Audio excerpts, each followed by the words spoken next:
Tutorial Tuesday has arrived, and we're going to be working on these great pair of earrings inspired by the 20s, the 30s Art Deco.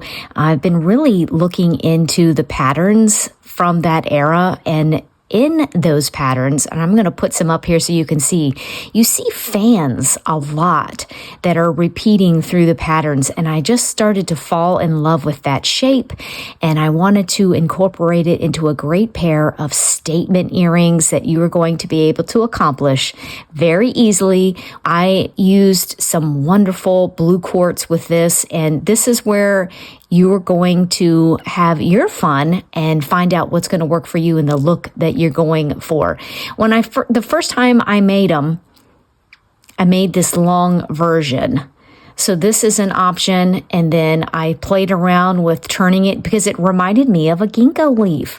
So I played around with turning it into just a simple ginkgo leaf, but we're going to focus on this one today. It's a shorter version that most people are going to be willing to wear, but still got that dangle look, still got the fan, still has the Art Deco look. It's wire wrapped. I'm using copper today, and I'll show you all the tools and the supplies that you'll need. So we're going to focus on this, and you can take it this way if you want. You can take it this way if you want. So I love it when you're able to take an idea and make it your own. So we're going to start here. Let's go over what you'll need. I use this large wrap and tap to make this form, but if you have something else around the house, a ring mandrel, bracelet mandrel, maybe you've got a utensil handle that you could use to make this. But I will say, if you get a chance to invest in something like this that has a handle, you're going to be more successful in your pieces. Is it necessary? No, but I want something with a handle. I don't want to be manipulating around something I just am working with. I found around the house. Not a bad thing, but it is wise to save up your pennies, save up your cash, and invest in a couple pieces that are really going to help you make intricate, more interesting, and really lift and elevate your pieces and what you put out. In addition to the large wrap and tap, of course, we've got chain nose, flush cutters, maybe some other chain nose. These are a little bit wider than my tweezer nose. I think I even used my step bail pliers. I used some hammers, nylon, and chasing. And for the structure, I'm using 16 gauge.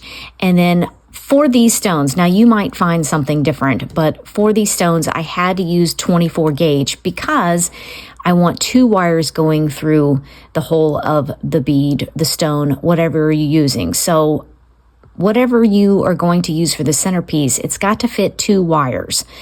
You might be able to go larger. You might have to go smaller. You also need a bench block. Keep that handy because you do have to do a lot of telling it what to do. So you definitely need that in your hammers. While we are working through this process, you will see a little trick that I do to how do you function with a hole that is still a little big and it's moving around on your wire. I'm going to show you a little secret trick that I use to keep the stone from turning on you. All right, let's clear the space and get ready.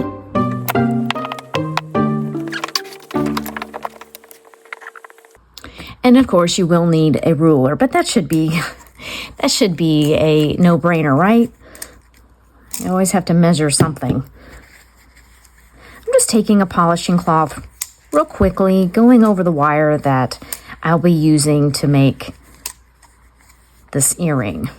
This wire is also dead soft. I like to start with dead soft and then work hard in it. That's just my process. You might want to start with half hard, and that's your preference. As I've been making jewelry, I just really prefer a dead soft to start with. For this size of an earring, let me show you how long it is. Of course, I don't have an ear wire on it yet. It is about 1 3/4 inches long, and then whatever the ear wire would add. You'll need 5 inches or 12.5 centimeters in 16 gauge. This is where I used my large wrap and tap. This was what made this shape here. This measures 20 millimeters in diameter. Just getting it in roughly in the center of our wire. It's easy to fix if it's not quite centered. We'll find out if it's not centered in just a few seconds. Trying to keep it level, keep it nice, straight, wrap around. That was definitely not centered.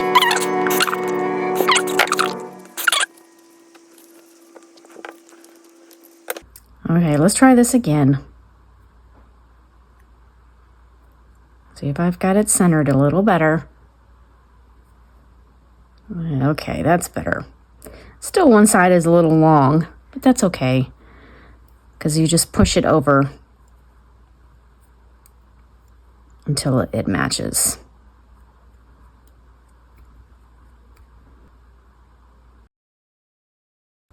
This little area is about 1/2 inch deep, so I just put it on here. Measuring on the ruler. Now I didn't use a ruler to do this. I have a bead mat that's got a ruler built into it. So this is a little different than what I would do, but we're going to make it work. I'm just finding any inch mark. I slide it over till I kind of get that half meeting the side of the wire. And where the mark is, I put it just to the right of it, so that then the wire will be bending around the outside of it.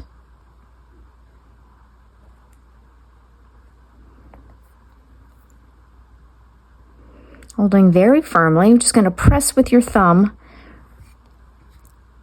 very closely to the pliers. And you'll have that. We're going to do the exact same thing for the other side, just finding an inch mark, putting the belly of this shape on one. Putting the pliers just to the right of that mark, of the 1/2 inch mark. If you can see that.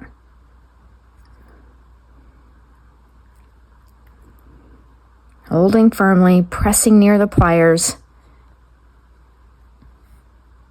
and getting this turn, getting this bend in our wire.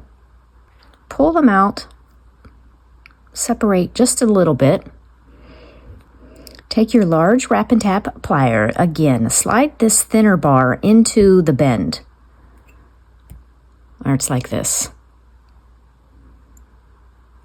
Make sure it's down. Make sure it's down on the same, I'm going to use the same barrel of this plier to match this belly to make the turn here.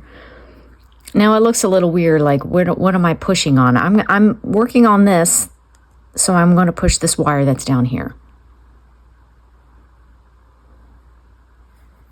till it looks like that. I know, it looks a little weird right now. That's okay. Turn your work. Sound like I'm crocheting. Turn your work and do the same thing on the other corner or the other bend. Press near the bail until you've got it looking like this. You can already see it come into shape. Love it. I'm going to be sliding over this bench block because I'm going to be using it. Now you see it's kind of overlapped. That's okay. Press it down just a little bit to get it going in the direction we want.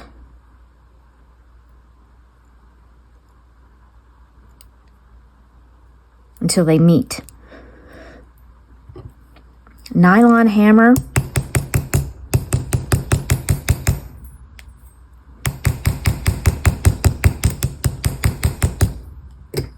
We've got a little Art Deco fan or a ginkgo leaf going on here. We just want to get these lined up. So grab your chain nose pliers. Slide it in there, just ever so small movement to bring it straight up so that they meet. It doesn't need much. And there you've got them sitting together. So I really wanted to use these blue quartz. I love coin beads because you get the whole impact of the stone without it being super thick and heavy, especially on your ears. So you get the impact, but it's still light. So I really wanted to use this, plus the blue contrasts with the orangey goldenness of the copper. But the holes are quite large. So that's why it works for this, because I want to mount it like this, coming out and anchoring it into the shape. I don't want it moving around and swinging around or anything like that. So I made use of these side arms, if you will, to really lock it in there. So I wanted something, I knew that these had kind of a large hole on them, but 22 gauge, 2 wires of 22 gauge were too big. The 24 gauge is a little too small. They fit in there, of course, but they're a little too small. So I'm going to show you this little trick I use to kind of beef up the wire that's going to be hiding inside this stone so it doesn't move around. Grabbing, well, whatever you're going to be using, I'm using 24 gauge. I'm just going to cut a length of, I don't know, 8 or so inches. It's going to be cut in half.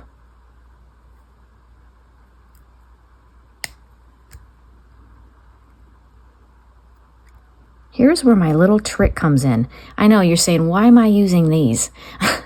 Because this little area down in here is such a good clamper. It's a nice flat clamper. And I'll put the wires right down in this little area. It's holding those really nice and firm, where if you were to use your regular chain nose pliers, one is more loose than the other. It could come out. So I've got a nice firm grasp on this. I'm envisioning that this stone is going to be right in here. We're going to do a little twist on these wires to thicken them up so that the stone doesn't move. I've put my wires out like this, kind of a 90-degree, like that. And you might need a little practice on twisting. I'm still not an expert in this either, but this is going to be hidden inside the stone or your bead, so it doesn't matter. We're going to do a little hidden twist inside this stone so it doesn't move around. That's how you can make a wire that's kind of too thin work for you. Let me see how far I need to go. A little bit more, a couple more twists, Carrie. And the way you keep a nice twist is you have to keep this angle of the wires and holding firmly right where the twist is going.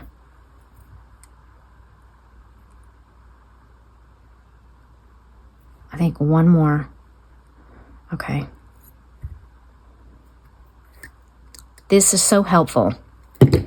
More than just a bail plier, more than just for making loops. Thread it on there. Stone's not wanting to slide down, so we're going to grab those bail pliers and just pull it down till it's sitting on top of those wraps.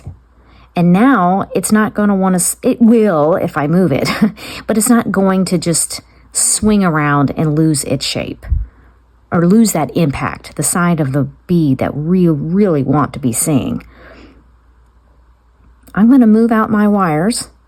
So I've got this weird little person going on, both ends. Let's get them in that direction that we want them to go so we can mount them to our sweet little fan or our ginkgo leaf. Who takes ginkgo biloba for memory? Lord, I think I might need some ginkgo. I have the hardest time just remembering things lately. I'm okay. I just got a lot going on. All right, we're going to hold our piece like this and kind of put your hand in there so that you've got it resting on your index and holding with your thumb. So we have a nice good grip on this, but it's not bending it up. One little extra step you could take, not necessarily, but if you're going to do a long one like this, you'll definitely want to take some blue tape, like painter's tape, and just hold this ends together because it will want to open up on you as you're working. But I haven't had too much trouble on this short one, but it's something that you could do if you want. I'm going to try to use my hands for these wraps because I always have problems with the pliers making marks. I find that I have better control when I use my hands. Now, I'll use them if I have to. There are moments where I'm going to need them. I don't think I mentioned that nylon pliers should always be something that you have handy for removing kinks. If you don't remove these kinks now, they will show up in your wraps. Always have this handy. Another little tip, I don't always just go perpendicular to the wire. I find that if you reach in there with the tips, works even better. I want you all to be successful in your little creations that you're making. So I try to give you these tips that are really going to help you. Going slowly, watching where that wire is going. Wrapping it tightly. I'm going to go for about 5 wraps.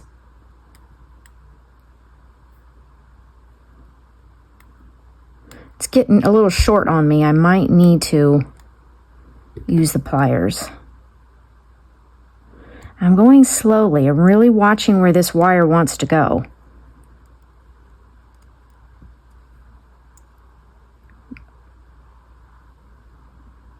And then wrap around.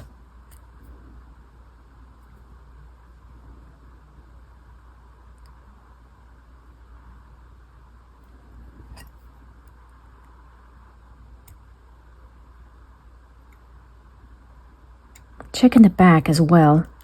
Give it a little squeeze if you need to.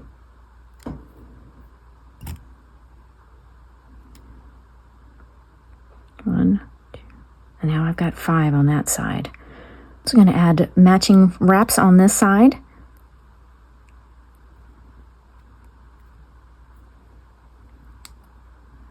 Still use my hands if I can.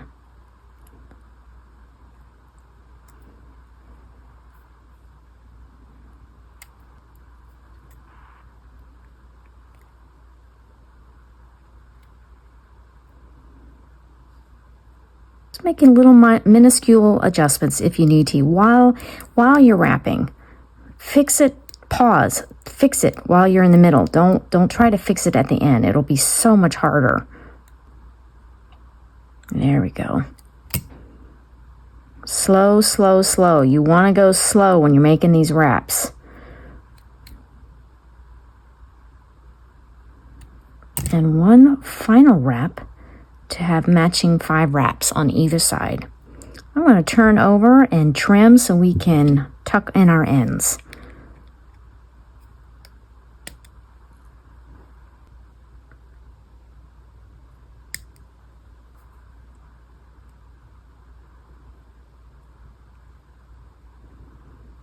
A little twist and tuck of our wire there.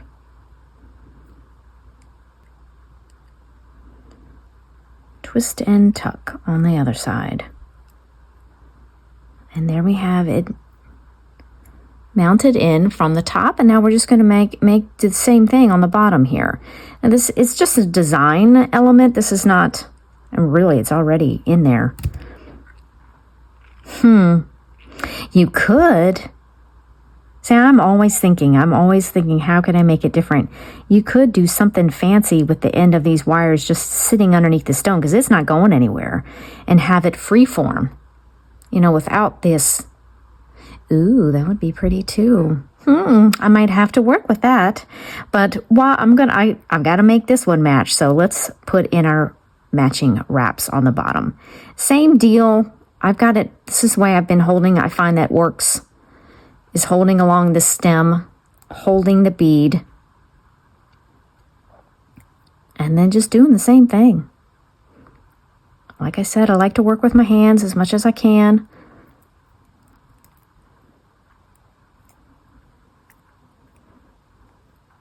I will use the pliers to line up the wraps.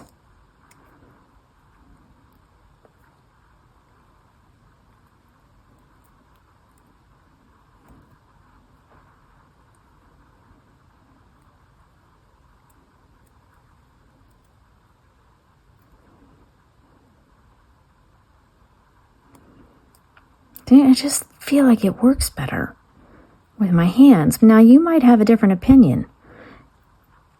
I love how everyone has their own ways of like, no, that doesn't work for me. I like how this is. And, you don't even have to take my advice for anything. Find out what works for you, what you think looks better. I would love for someone to leave me a comment and tell me if they ended up making this more ginkgo style, or if you made it a long statement earring. I do love long earrings when you got your hair up. So pretty. One more wrap to go. And I'll show you how to make the loops on the end, attach a little jump ring, and take you through a pair of French ear wires. All right. Let's trim these ends.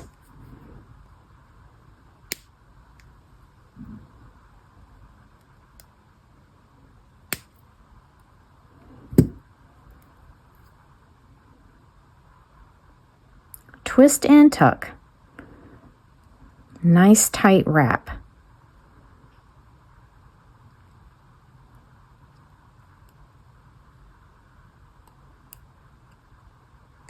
Now there is a little movement in here, but I have to like touch it to make it move.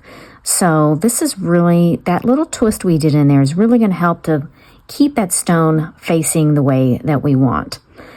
I'm going to be using my bail pliers as well. The smallest step on my pliers is 2 millimeters to make the little loop at the end where we can attach a jump ring. Right on the end, you can't hardly even see the end of the wire or feel it, and just slowly bring it back until it touches that wire. Really, the key to get a nice loop is to get your pliers, or the bail or the round nose pliers, whatever you're using, right on the end where you can hardly see it.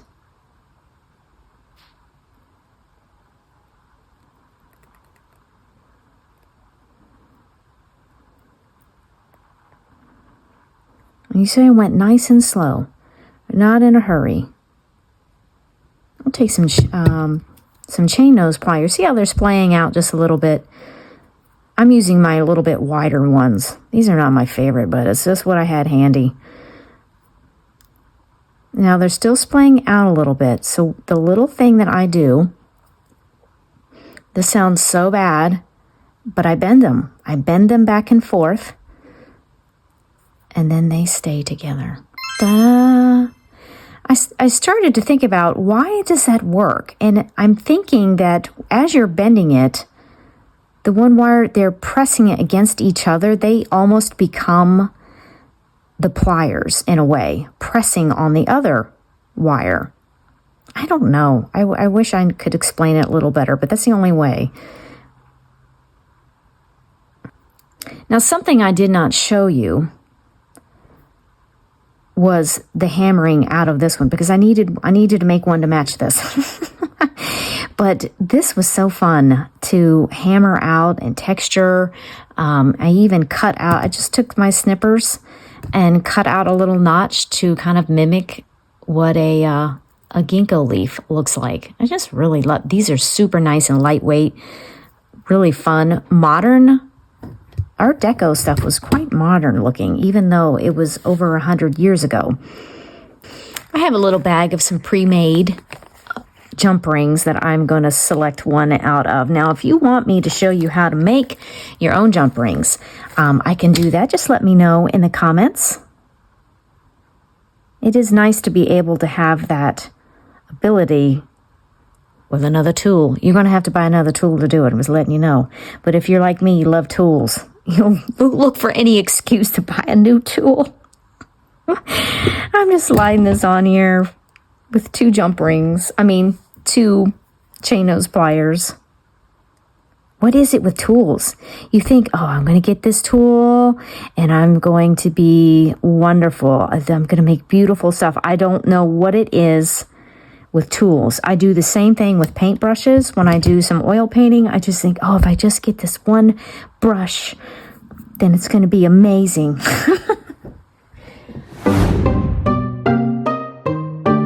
Well, I forgot to mention that you're going to need 20 gauge if you're going to be making ear wires.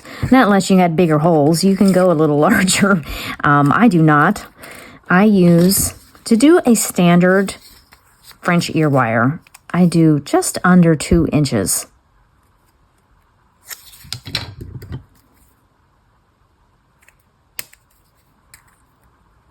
Oop.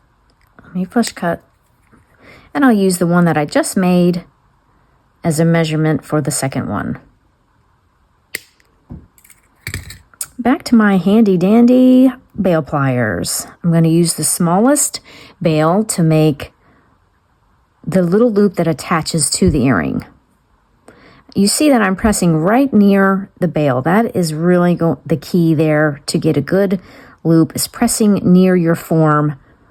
And like I mentioned before, getting right on the edge, the end of the wire so you can't see it. I'm going to use the 5th step. This is 7 millimeters on my pliers to make the part that goes into your ear. I'm going to put them in the pliers and I pull it to where I can't pull it anymore. And then pressing against the pliers so that it's level as well. I don't think my wire is straight though, so I'm going to have to hammer that out. And then I bring it on around so that it just touches that first loop that we make. And it, see how it just springs back? That's what you want. I'll use the 2nd step just to put that little bend on the end. Actually, I think I want a little bit more. This is all just preference, you know? There's nothing written in stone that it has to be a certain way. If you want to do it different, you want to make that tail long and be an extension of the earring in the back, do it, you know? I don't know if you're like me, but I hate being told what to do.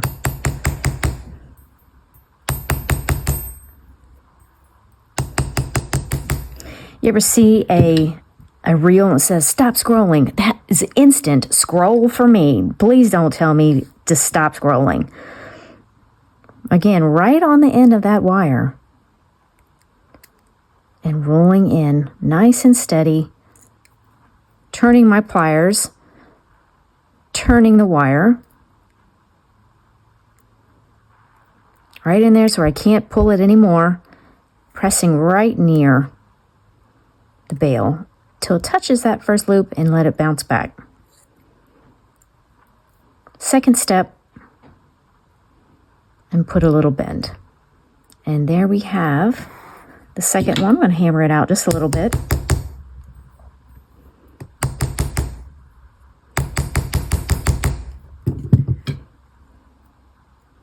Yes. Ooh, I just love these earrings. They are so sweet. Make sure you got the front of your earring. Slide it on. Oh my word, did you just hear my stomach growl? Oh man, I'm starting to get the sillies. I better hurry and finish so y'all can get away. And I'm just turning that loop back in, closing it. So that sits there. Come on, is that gorgeous or what? I love that. We're bringing the 20s back, bringing the roaring 20s back into a new century, 1924 to 2024, with a brand new pair of earrings, a new look, a new style that you can enjoy and make it your own. Like I said, if you want to make a longer statement one, do it. If you want to forget the stone, you want to practice some hammering out, trying to duplicate this ginkgo leaf, do it. Experiment. If it doesn't work, throw it in your recycle pile. Who cares? We're learning here. We're having fun. And copper is cheap. Well, until next time, I hope you have a fantastic week. Please leave your comments, your questions. I absolutely love them, and I answer each and every single one. It is my honor, my privilege to be here with you, and I'm looking forward to next week.